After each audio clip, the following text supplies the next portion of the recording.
Hi guys, welcome to exam under 95। मैं दीपक सहगल और उपस्थित हूँ आज साइंस क्विज़ को लेकर। जैसा कि आप जानते हैं, अभी तक कोरोना काल की वजह से एग्ज़ाम नहीं हो रहे थे, लेकिन अब एग्ज़ाम शुरू हो गया है। धीरे धीरे अगस्त के बाद सितंबर अक्टूबर से एग्ज़ाम होना शुरू हो जाएगा। तो फ्रेंड्स, तैयारी को बेहतर बनाना है तो एग्ज़ाम अंडर 95 के साथ जुड़ जाइए। चैनल को सब्सक्राइब कर लीजिए, नोटिफिकेशन बेल को प्रेस कर लीजिए। अगर आप डेली प्रतिदिन 3 से 4 क्विज़ देना चाहते हैं तो एक minimum cost per exam under 95 लाया है। प्रतिदिन 3 से 4 क्विज़। वो कहाँ पर होगा? तो वो होगा आपका वेबसाइट के माध्यम से। वो कौन सी वेबसाइट है उसका जिक्र यहाँ पर हम करेंगे। वो कौन सी वेबसाइट है? तो वेबसाइट का नाम है exam-95.in। exam-95.in पे आपको कराया जाएगा। exam-95.in पे, इस वेबसाइट पे आपको मॉक टेस्ट कराया जाएगा। फ़ी क्या रह रहा है? फ़ी मात्र रहेगा 100 RS और यही फ़ी कंटिन्यू अभी रहेगा, आगे भी फ़ी 100 RS रखा गया है। और आपको इसमें 3 से 4 क्विज़ दिया जाएगा प्रतिदिन। वो 3 से 4 क्विज़ क्या है? तो मैथ का, रीजनिंग का, जीके जीएस का। जीके जीएस में भी particularly topic wise, chapter wise इस तरह से आएगा और आपकी तैयारी को जो बूस्ट करने में मदद करेगा। तो यहाँ जुड़ने के लिए आपको क्या करना है? इस वेबसाइट पर जुड़ने के लिए आपको क्या करना है कि एक आपको व्हाट्सएप नंबर अपना दे रहे हैं 9631116673। इस नंबर पर आपको क्या करना है? व्हाट्सएप कर देना है इस नंबर पे 9631116673 9631116673। इस पे आप व्हाट्सएप करके अपना ईमेल आईडी हमें दे सकते हैं। ईमेल आईडी देंगे और मैं आपको यूज़र आईडी पासवर्ड बना के दे दूंगा। यही मेरा पेटीएम और फ़ोन पे भी है। तो चलिए आज का क्लास स्टार्ट करते हैं। आज क्या करना है हम लोगों को? तो 50 इम्पोर्टेंट साइंस के प्रश्न को देखेंगे। मैं प्रश्न बोलूँगा, 4 ऑप्शन बोलूँगा और आपको वहाँ पे आंसर करते जाना है। पहला प्रश्न है, निम्नलिखित में से कौन वायु प्रदूषक नहीं है? निम्नलिखित में से कौन वायु प्रदूषक नहीं है? पहला ऑप्शन है SO2, दूसरा ऑप्शन CO, तीसरा ऑप्शन CO2, चौथा ऑप्शन है DDT। करेक्ट आंसर होगा DDT। DDT वायु प्रदूषक नहीं है। यह क्या है? तो यह एक प्रकार का कीटनाशी है। DDT क्या है? DDT एक प्रकार का कीटनाशी है। DDT एक प्रकार का कीटनाशी है और DDT का खोज किसके द्वारा किया गया था? ये भी बहुत इंपॉर्टेंट प्रश्न है। तो पॉल मुल्लर के द्वारा किया गया था। DDT का खोज पॉल मुल्लर के द्वारा किया गया था। पॉल मुल्लर के द्वारा। अब पूछा जाता है DDT का फुल फॉर्म भी पूछा जाता है बार बार एग्जाम में। डाइफिनाइल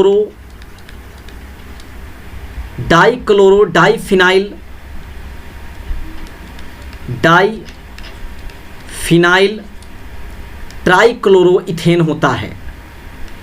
ट्राइक्लोरोइथेन होता है। तो DDT का फुल फॉर्म क्या होता है? डाइफिनाइल ट्राइक्लोरोइथेन होता है और यह वायु प्रदूषक नहीं है, एक प्रकार का यह कीटनाशी है।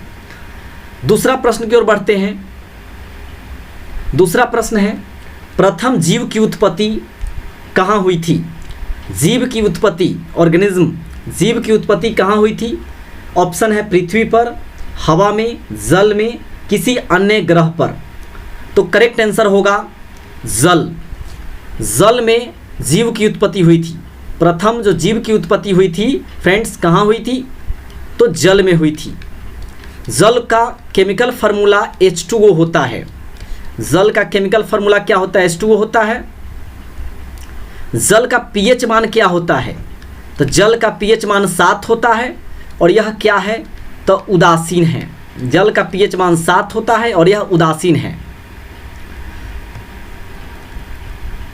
जल का बॉन्ड एंगल पूछा जाता है, बंधन कोण।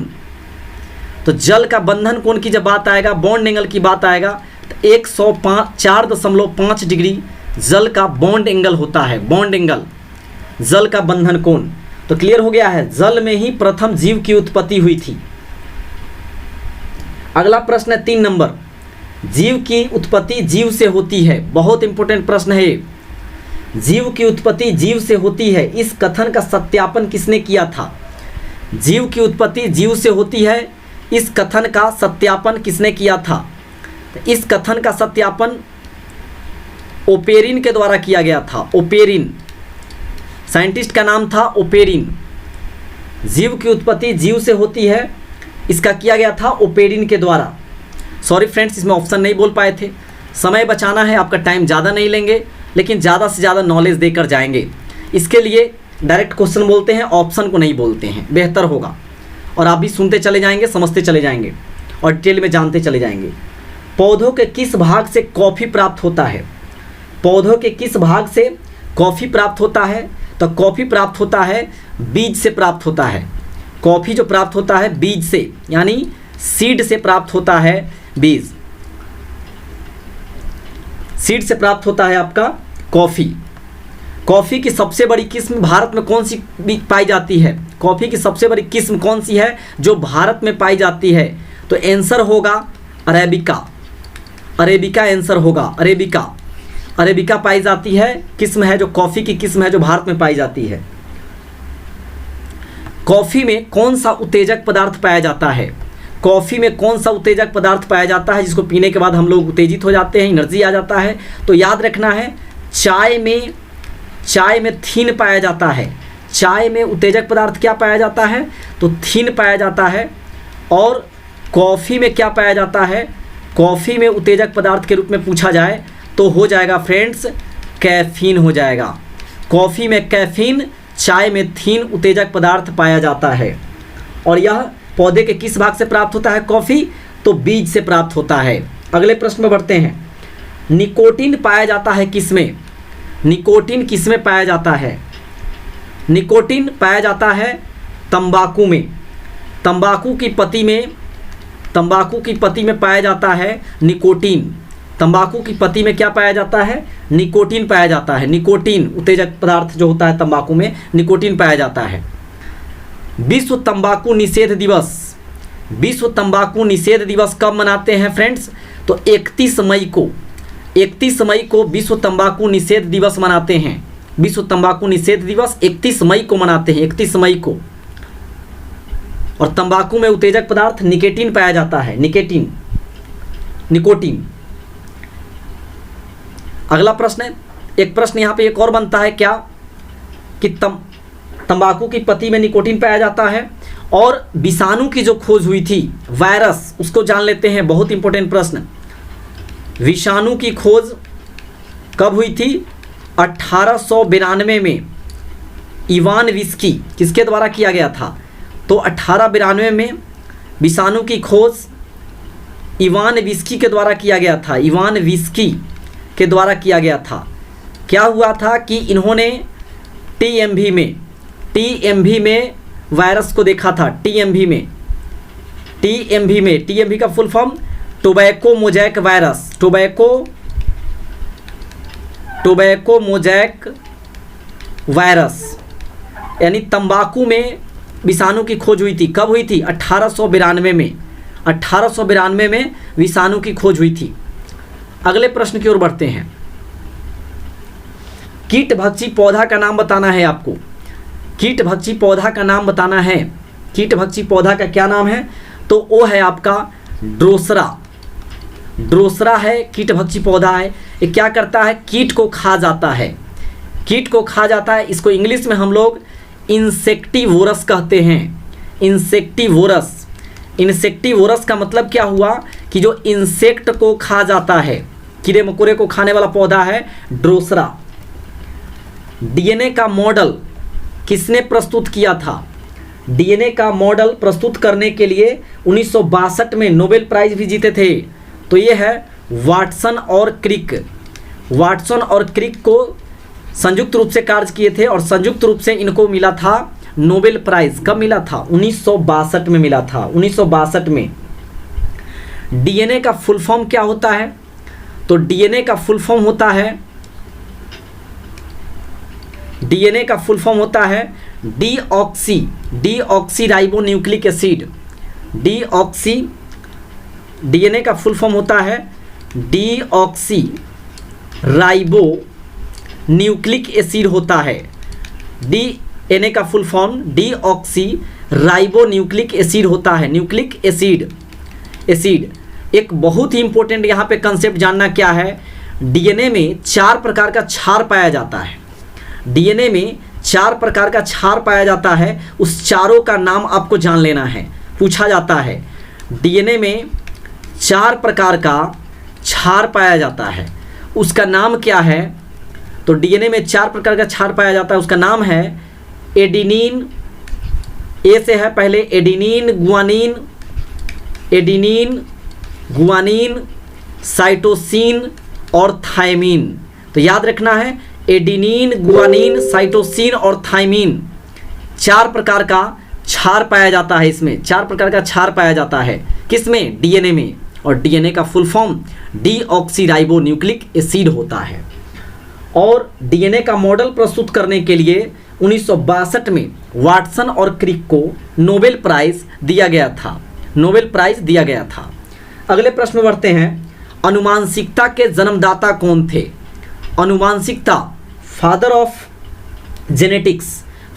जेनेटिक्स कौन थे? अनुवांशिकता के जन्मदाता। तो अनुवांशिकता के जन्मदाता जो थे वो थे हमारे Gregor Johan Mendel, Gregory Johan Mendel जो थे अनुवांशिकता के जन्मदाता थे। ये कहाँ के रहने वाले थे? तो फ्रेंड्स इसको याद रखना है इनको कि ये ऑस्ट्रिया के रहने वाले थे। ऑस्ट्रिया के रहने वाले थे ग्रेगर जोहान मेंडल ऑस्ट्रिया के रहने वाले थे। इन्होंने जो अनुवांशिकता को सिद्ध कैसे किया था? तो इन्होंने अनुवांशिकता को सिद्ध किए थे किससे? तो मटर का पौधा लेके। पूछा जाता है फ्रेंड्स कि किस पौधा पर इन्होंने शोध किया था? तो मटर के पौधा पर शोध किए थे, मटर के। तो एक और यहाँ प्रश्न हम लोग जान लेंगे कि मटर यानी कि पी बोलते हैं इंग्लिश में ना, तो मटर का वैज्ञानिक नाम क्या होगा? तो पाइसम सटाइवम होगा मटर का वैज्ञानिक नाम जो होगा पाइसम सटाइवम होगा। मटर का वैज्ञानिक नाम। जो ग्रेगर जोहान मेंडल जिनको आनुवंशिकता का पिता कहा जाता है वो ऑस्ट्रिया के रहने वाले थे, ऑस्ट्रिया के। और मटर पर इन्होंने शोध किया था। इन्होंने 7 मटर लेकर उस पर इन्होंने रिसर्च किया था, 7 मटर का पौधा लेकर उस पर रिसर्च किए थे। और मटर का वैज्ञानिक नाम पाइसम सटाइवम होगा। अगले प्रश्न पर बढ़ते हैं, आलू क्या है? आलू क्या है प्रश्न है। तो आलू की जब बात आएगी तो आलू एक प्रकार का तना है, यानी स्टेम का एग्जाम्पल है, स्टेम का। आलू किस कुल का पौधा है? तो आलू जो है सोलेनेसी ग्रुप का पौधा है। याद रखना है आपको, आलू जो है सोलेनेसी ग्रुप का पौधा है। और इसीलिए इसका याद रख सकते हैं एक और चीज़ यहाँ पे, आलू का वैज्ञानिक नाम आपसे पूछा जाए, तो क्या होगा? सोलेनेसी से निकला हुआ वर्ड लग रहा है, सोलेनम ट्यूबरोसम आलू का वैज्ञानिक नाम है। किसी भी प्रकार का प्रश्न बनता है एग्जाम में तो आपको छोड़ना नहीं है, एकदम करके आना है। सोलेनम ट्यूबरोसम आलू क्या है? तना है। आलू किस ग्रुप का है? तो सोलेनेसी ग्रुप का है। और आलू का वैज्ञानिक नाम यानी पोटैटो का वैज्ञानिक नाम सोलेनम ट्यूबरोसम है, सोलेनम ट्यूबरोसम। अगले प्रश्न की ओर बढ़ते हैं, चेचक के वैक्सीन को सर्वप्रथम किसने तैयार किया था? यानी चेचक का टीका किसने तैयार किया था? चेचक यानी कि स्मॉल पॉक्स भी बोलते हैं हम लोग, छोटी माता। चेचक का वैक्सीन जो बनाया गया था वो जेनर के द्वारा बनाया गया था। पूरा नाम था इनका एडवर्ड जेनर के द्वारा चेचक का टीका बनाया गया था। एडवर्ड जेनर के द्वारा चेचक का टीका बनाया गया था। अगला प्रश्न है, कौन सी बीमारी पर काबू पा लिया गया है? कौन सी बीमारी पर काबू पा लिया गया है? तो यहाँ पे ऑप्शन बेस्ड है, इसीलिए बोल रहे हैं आंसर। टीबी पर, कैंसर पर, जोड़ों के डिसऑर्डर पर, मस्तिष्क के डिसऑर्डर पर। तो करेक्ट आंसर होगा टीबी पर। टीबी पर पूरी तरह से भारत में काबू पा लिया गया है। टीबी पर, टीबी का फुल फॉर्म पूछा जाए तो टीबी का फुल फॉर्म ट्यूबरकुलोसिस होता है। ट्यूबरकुलोसिस होता है टीबी का फुल फॉर्म, ट्यूबरकुलोसिस। और यह जो होता है बैक्टीरिया यानी जीवाणु से होने वाला रोग है। बैक्टीरिया यानी जीवाणु से होने वाला रोग है। जीवाणु से होने वाला रोग है टीबी, जीवाणु से होने वाला रोग है। अगले प्रश्न की बढ़ते हैं। भारत के लोगों में वसा पाया जाता है, कितना पीपीएम पाया जाता है? पीपीएम का फुल फॉर्म पार्ट्स पर मिलियन होता है। पार्ट्स पर मिलियन, ये भी बहुत इंपॉर्टेंट है, पूछा जाता है। पीपीएम का फुल फॉर्म होता है पार्ट्स पर मिलियन। और फ्रेंड्स, एक और फुल फॉर्म मार्केट में जो वायरल हो रहा है, आ रहा है क्वेश्चन, पीपीपी, जो गुजरात सबसे पहला किया था, पब्लिक प्राइवेट पार्टनरशिप होता है पीपीपी का full form, public private partnership. और यहाँ पे साइंस का है, क्या होगा? पीपीएम। तो पीपीएम पार्ट्स पर मिलियन हो जाएगा। तो भारत के लोगों में वसा में पाया जाता है, कितना वसा पाया जाता है? तो आंसर होगा आपका 1 से 30 ppm DDT पाया जाता है। 1 से 30 ppm पाया जाता है भारत में, याद रखना है, भारत के लोगों में। अगला प्रश्न, प्राकृतिक कीटनाशक अजादिरकटिन प्राप्त होता है किससे? प्राकृतिक कीटनाशक अजादिरकटिन किससे प्राप्त होता है? तो ये प्राप्त होता है नीम के पौधा से। किससे प्राप्त होता है? नीम के पौधा से। और इनको एक शाकीय डॉक्टर भी कहा जाता है नीम को ना, क्योंकि बहुत सारे बीमारी में नीम का पत्ता, नीम का पौधा से तैयार किया जाता है मेडिसिन। तो नीम को प्राकृतिक कीटनाशक भी कहा जाता है। और नीम इसका वैज्ञानिक नाम क्या है? बहुत बार पूछा हुआ है एग्जाम में। तो नीम का वैज्ञानिक नाम जो होगा, तो आपको याद रखना है, आज़ादी राचिता इंडिका। आज़ादी राचिता इंडिका जो होता है नीम का वैज्ञानिक नाम है, पूछा जाता है प्रश्न। वीडियो को पूरा देखिएगा और प्लीज़ चैनल को सब्सक्राइब नहीं किया तो सब्सक्राइब कर लीजिएगा। एंटीबायोटिक होती है क्या? एंटीबायोटिक क्या होती है? तो एंटीबायोटिक यानी एक दवा होती है जो बैक्टीरिया के खिलाफ काम करती है, जो बैक्टीरिया के खिलाफ काम करती है। अब यहाँ पे एक वर्ड आया हमारा बैक्टीरिया, यानी बैक्टीरिया क्या होता है उसको देख लेते हैं। बैक्टीरिया को देखते हैं। बैक्टीरिया का मतलब क्या होता है? जीवाणु होता है, जीवाणु। और जीवाणु का खोज कब हुआ था? ये बहुत इंपॉर्टेंट प्रश्न है। और किसने किया था? जीवाणु की खोज 1683 ईस्वी में एंटोनी वान लीवेनहॉक के द्वारा किया गया था। एंटोनी वान लीवेनहॉक के द्वारा किया गया। और ये कहाँ के रहने वाले थे? तो ये हॉलैंड के रहने वाले साइंटिस्ट थे, हॉलैंड। और हॉलैंड का ही नाम बदलकर नीदरलैंड रखा गया है। हॉलैंड के रहने वाले थे और इसी का नाम बदलकर नीदरलैंड रखा गया है। और नीदरलैंड की राजधानी क्या है? तो एम्स्टर्डम है, एम्स्टर्डम है। बैक्टीरिया में कितने सेल होते हैं? तो कोशिका की बात, अगर हम सेल की बात कर ले थोड़ा सा, यहाँ पे सेल का मतलब कोशिका होता है। सेल का मतलब क्या होता है? कोशिका होता है।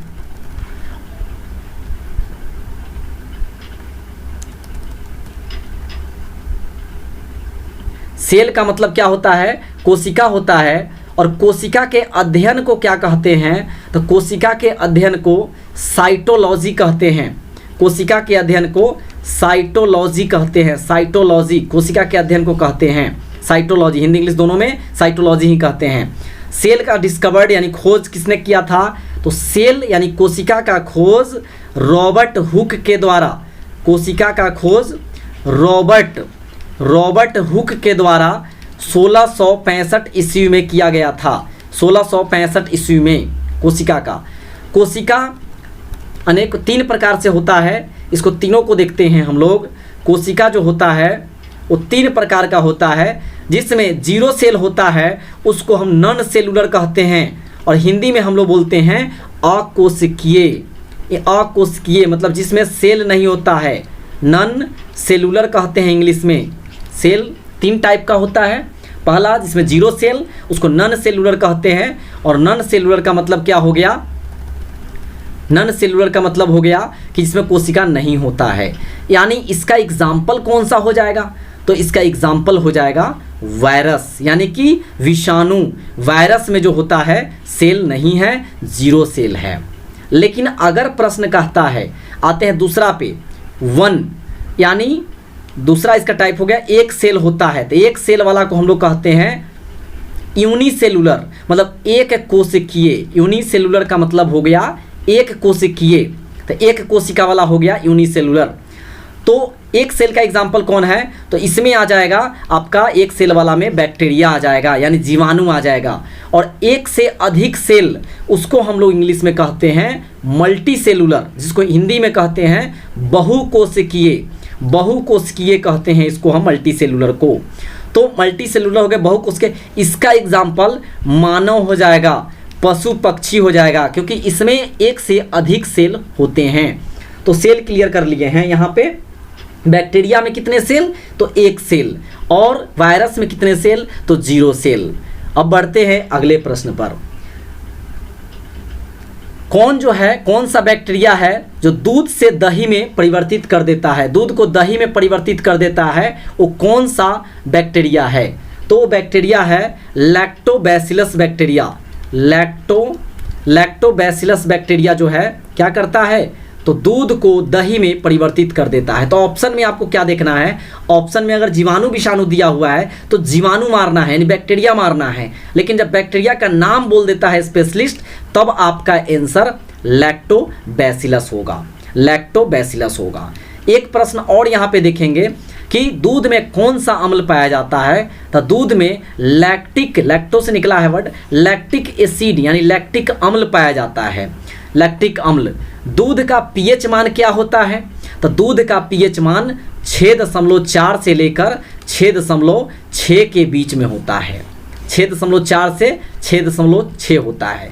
दूध का पास्चुराइजेशन का खोज किसने किया था, दूध के पास्चुराइजेशन का खोज किसने किया था, तो लुई पास्चर के द्वारा, लुई पास्चर के द्वारा किया गया था। लुई पास्चर के द्वारा किया गया था।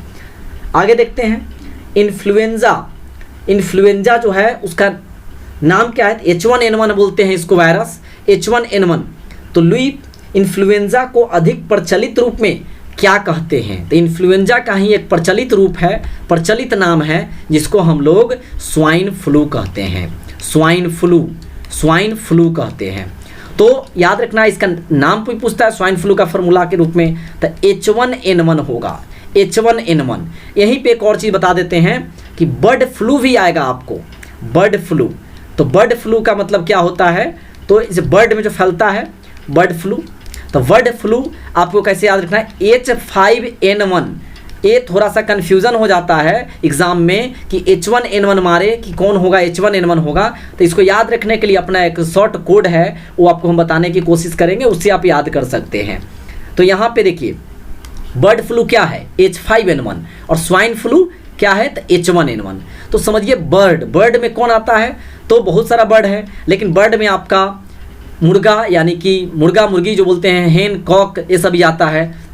तो अभी वो मान लीजिए 51 रुपये केजी है बर्ड जो है, यानी चिकन कितना है, 51 रुपये केजी है। तो आप याद रखेंगे 51 यानी 51, H5N1 यानी बर्ड फ्लू हो गया। देखिए 2 में कन्फ्यूज़न होता है, तो एक को क्लियर कर लीजिएगा तो एक अपने आप क्लियर हो जाएगा। प्लीज़ चैनल को सब्सक्राइब कर लीजिएगा और नोटिफिकेशन बेल जरूर प्रेस कर लीजिएगा। सिर्फ सब्सक्राइब करके छोड़ दीजिएगा तो कोई फ़ायदा आपको नहीं होगा, आप नोटिफिकेशन बेल को प्रेस कर लीजिएगा। आगे देखते हैं रडार का आविष्कारक कौन था, रडार का आविष्कारक कौन था, रडार। तो रडार का आविष्कारक जो थे वो रॉबर्ट वाटसन थे। रॉबर्ट वाटसन रडार के आविष्कारक कौन थे? रडार के तो रॉबर्ट वाटसन थे। वाटसन। रडार का फुल फॉर्म भी पूछा जाता है, तो रडार का फुल फॉर्म क्या होगा? Radio detection and ranging.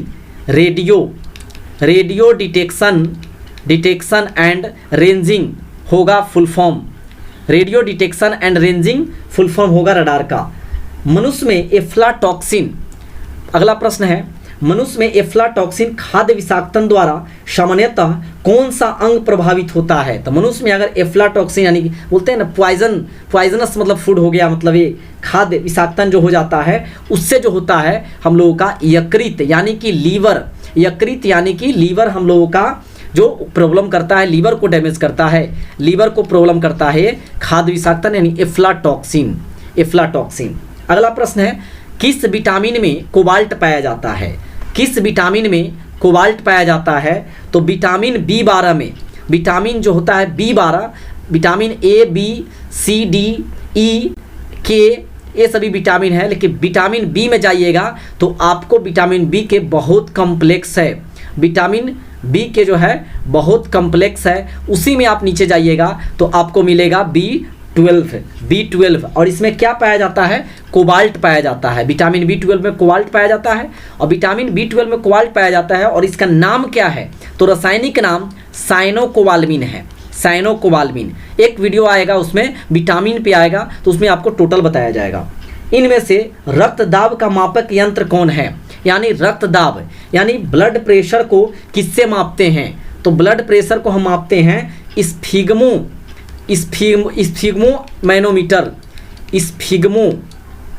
Manometer से हम लोग क्या करते हैं? तो गैसों का रक्तदाब मापते हैं, मैनोमीटर से हम लोग क्या करते हैं? मैनोमीटर से तो रक्त का दाब मापते हैं, लेकिन मैनोमीटर से क्या मापते हैं? सिर्फ मैनोमीटर, तो गैसों का दाब मापते हैं, गैसों का प्रेशर को मापते हैं।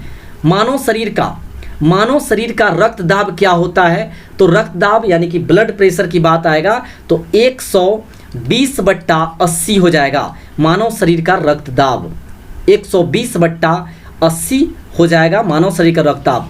अब कौन क्या है? एक सिस्टोलिक होता है, एक डायस्टोलिक होता है। तो आप मेरा नाम याद रख सकते हैं DS यानी दीपक साइगल। D से हो जाएगा डायस्टोलिक, नीचे में डायस्टोलिक हो जाएगा, और ऊपर में साइगल यानी S से हो जाएगा सिस्टोलिक। तो डायस्टोलिक और सिस्टोलिक ये हो जाएगा। मानव शरीर में जो रक्तदाब होता है 120/80 डायस्टोलिक और सिस्टोलिक होता है। Diastolic 80, systolic 120। विद्युत उत्पन्न करने के लिए कौन सी धातु का प्रयोग करते हैं? तो विद्युत उत्पन्न करने के लिए हम लोग यूरेनियम, थोरियम ये सब का यूज करते हैं। तो यहाँ पे आंसर होगा यूरेनियम। यूरेनियम के बारे में थोड़ा सा जान लेते हैं। यूरेनियम को, तो यूरेनियम का सिंबल क्या होता है? तो यूरेनियम का सिंबल U होता है, और U यानी कि इसका परमाणु संख्या जो होगा 92 होगा। परमाणु संख्या एटॉमिक नंबर 92 होगा। परमाणु द्रव्यमान कितना होगा? तो परमाणु द्रव्यमान जो होगा वो 238 हो जाएगा, 238 हो जाएगा। और 92 से ऊपर के जितना भी परमाणु संख्या 92 के ऊपर जितने भी एलिमेंट है सबको ट्रांस यूरेनिक कहा जाता है। याद रखिएगा, यूरेनियम के बाद का जो भी एलिमेंट आता है सबको ट्रांस यूरेनिक कहा जाता है। अगले प्रश्न पर बढ़ते हैं। लोलक की कालावधि किस पर निर्भर करती है? तो लोलक की जो कालावधि होता है, टाइम पीरियड, वो उसके लंबाई यानी कि लेंथ पर निर्भर करता है। लंबाई यानी कि लेंथ पर निर्भर करता है। चुंबकीय सुई किस तरफ संकेत करती है? चुंबकीय जो सुई होती है वो संकेत करती है उत्तर और दक्षिण की ओर, यानी नॉर्थ और साउथ की ओर वो करती है, वो अपना संकेत इंडिकेट करती है। कौन? चुंबकीय सुई। श्वेत प्रकाश को नली में कैसे पैदा किया जाता है? श्वेत जो होता है व्हाइट लाइट को यानी श्वेत प्रकाश को कैसे नली में पैदा किया जाता है? तो तंतु यानी जो तार बना होता है, तार, इसको गर्म करके, तार को गर्म करके जो होता है वो क्या करते हैं? तो श्वेत प्रकाश को उत्पन्न करते हैं। महासागर में ऊंची जल तरंगें कैसी होती है? मैंने किससे होती है? भूकंप से, सूरज से, तारों से, चंद्रमा से। तो महासागर में ऊंची जल तरंगे जो होती है वो चंद्रमा से होती है, चंद्रमा के कारण। चंद्रमा के अध्ययन को हम लोग सेलेनोलॉजी कहते हैं, सेलेनोलॉजी। और सबसे बड़ा पर्वत का नाम है यहाँ पे लिबनटीज पर्वत है यहाँ पे सबसे बड़ा है। शांति सागर क्या है? तो चंद्रमा पर जब 1969 में नील आर्मस्ट्रॉन्ग पहुँचे थे और बज एल्विन एल्ड्रिन पहुँचे थे, जो कदम पैर रखे थे वहाँ पे जो धूल था उसी को कहा गया शांति सागर बोला गया, शांति सागर। कमरे को ठंडा किया जा सकता है। अगला प्रश्न है, कमरे को ठंडा कैसे किया जा सकता है?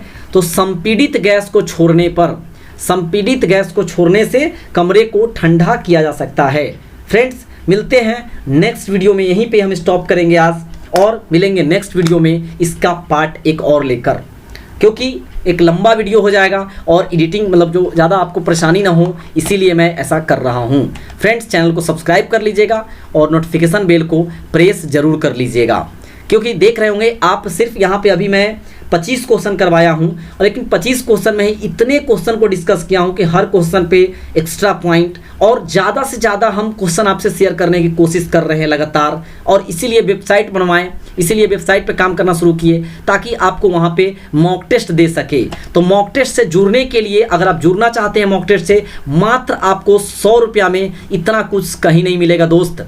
तो करना क्या है आपको, सिर्फ इस नंबर पे 9631116673, ये मेरा व्हाट्सअप नंबर भी है और कॉलिंग नंबर भी है, किसी भी प्रॉब्लम के लिए आप कॉल कर सकते हैं। और यहाँ पे अब क्या है कि आप अगर हाई करके और यहाँ पे आप बता सकते हैं कि हाँ मॉक टेस्ट लेना है, ज्वाइन करना है, आपको यहाँ पे एक अपना ईमेल आईडी देना होगा और आप जुड़कर हमसे, हम आपको यूजर आईडी पासवर्ड बना के भेज देंगे। और आपको फ़ोन पे भी यही है, पेमेंट करना होगा 100 RS का मंथली। और आप वहाँ पे डेली मैथ का, रीजनिंग का, जीके जीएस का, मतलब 25-25 क्वेश्चन का क्विज करेंगे। इससे क्या होगा, और हर टाइप का क्वेश्चन होगा, इससे आपका 2 से 3 मंथ के अंदर में ही बेहतर तैयारी होगा और आप 2020 में, भले पूरी दुनिया क्रिटिकिज्म मतलब एक प्रॉब्लम में चल रही है, समस्या में चल रही है, लेकिन आप लास्ट अंत तक हम लोग सफल होंगे ही। कोरोना वायरस से भी हम लोग जीतेंगे एक न एक दिन, बहुत जल्द, और हम लोग अपने कैरियर को भी बेहतर कर लेंगे। थैंक यू, मिलते हैं, बाय बाय नेक्स्ट वीडियो में।